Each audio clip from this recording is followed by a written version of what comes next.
teach you on the atonement, but if I did, I'm afraid to many of you I would be trying to teach somebody differential calculus if they'd never had geometry, if they'd never had trigonometry, and they'd never had algebra, although they may know arithmetic very well.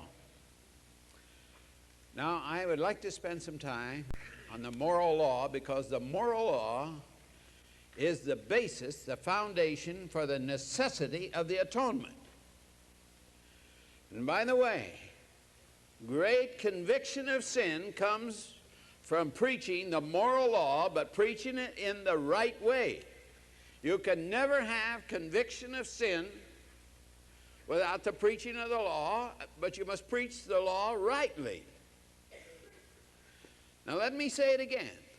The secret to conviction of sin is preaching the law.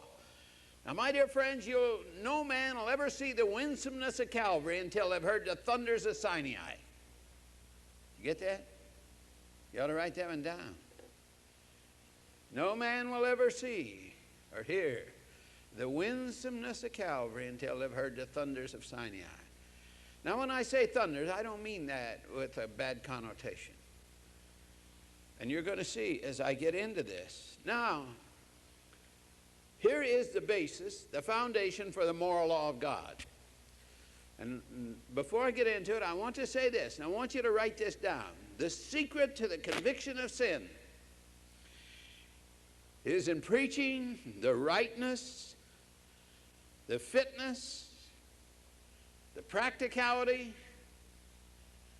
the universality, the wonderfulness of the law of God. Did you get that? But have you ever heard it preached like that? Never. Never. Most of you. Now, I'm going to attempt to do that this morning. I think you'll begin to see. And herein lies the answer to conviction of sin.